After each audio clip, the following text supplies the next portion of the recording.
Hello, my name is Spooky Burger, and welcome to a new series I'm planning on doing. I'm reading a post from r slash no sleep and playing some Minecraft for you guys. Credit where credit is due, I got this idea from Baby Jamie1 on YouTube. It was a big inspiration to this project, and I probably wouldn't be doing it without his influence. So yeah, enough talking, let me just get into it. I'm a search and rescue officer for the U.S. Forest Service.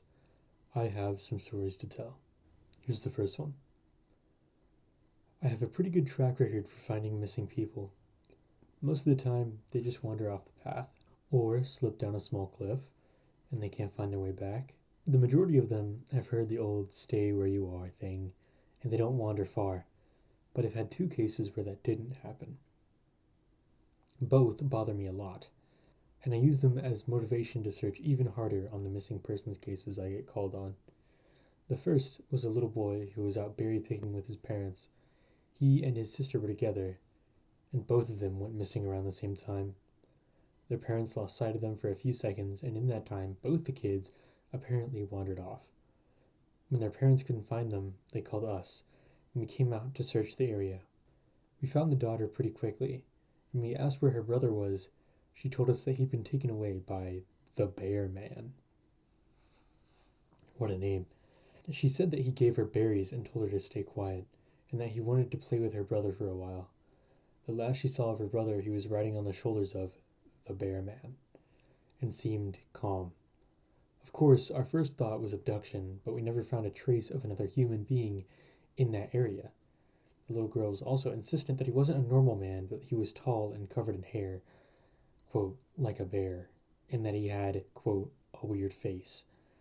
We searched that area for weeks.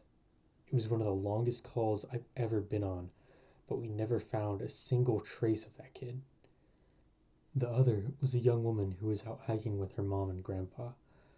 According to the mother, her daughter had climbed up a tree to get a better view of the forest, and she'd never come back down. They waited at the base of the tree for hours, calling her name, before they called for help. Again, we searched everywhere, and we never found a trace of her.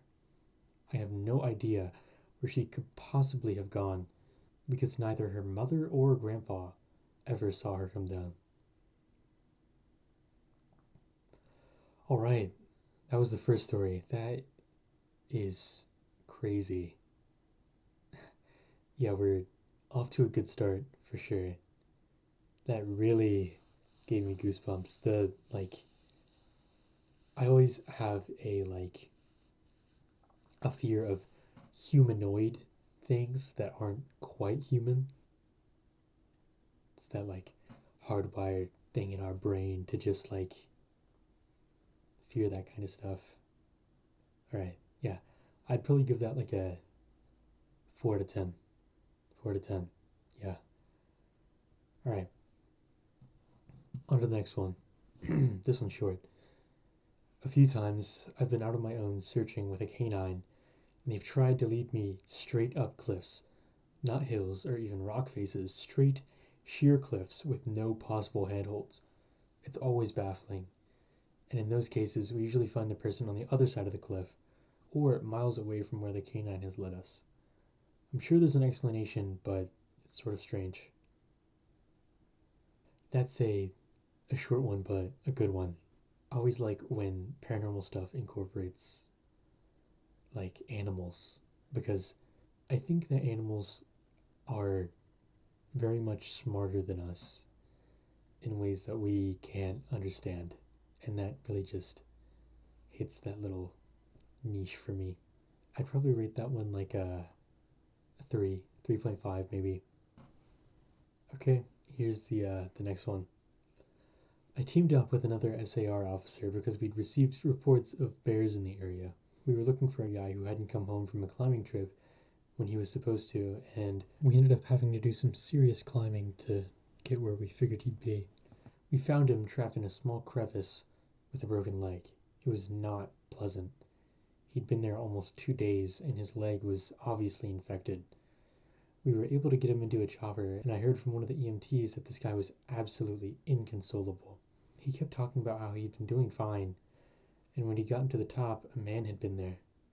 He said that the guy had no climbing equipment and he was wearing a parka and ski pants.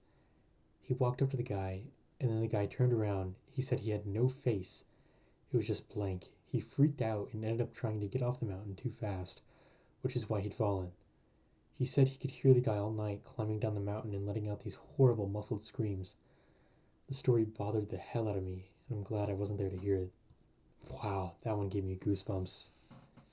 Yeah, he must have been high off something. No face? Also, was it saying that the no face guy was screaming? Because it's kind of confusing. Yeah, that one's probably a 4 or 4.5. It's a good one. One of the scariest things that I've ever had happen to me involved the search for a young woman who'd gotten separated from her hiking group. We were out until late at night because the dogs had picked up her scent when we found her. She was curled up under a large rotted log. She was missing her shoes and pack, and she was clearly in shock. She didn't have any injuries, and we were able to get her to walk with us back to base. Along the way, she kept looking behind us and asking why that big man with the black eyes was following us.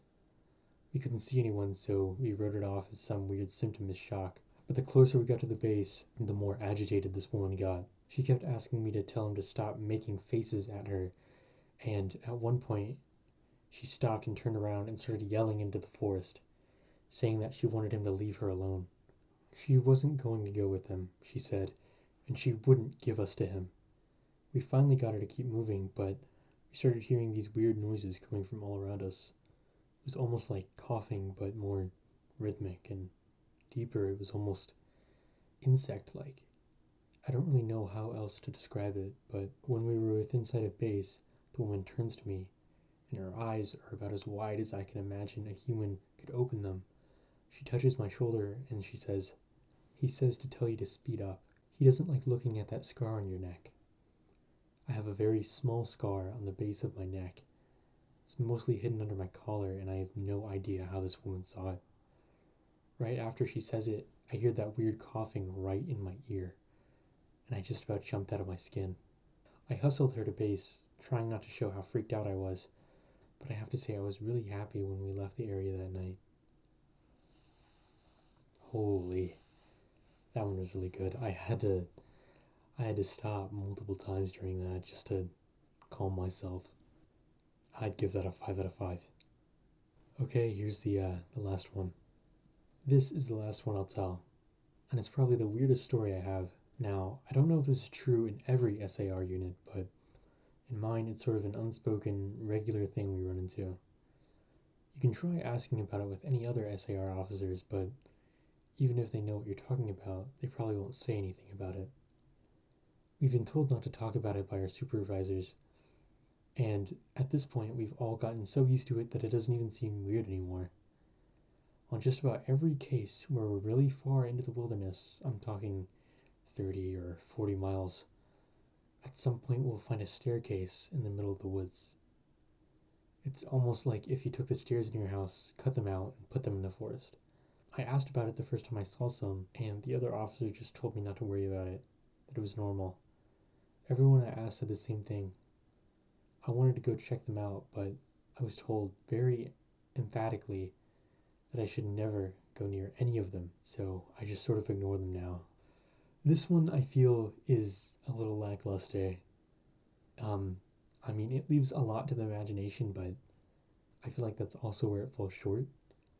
Just because nothing like overtly creepy is happening. But yeah, that's all I have for you guys so far. If you want more, let me know in the comments, and I hope this was long enough for my Minecrafts. Okay, I'll see you guys in the next video. Bye-bye.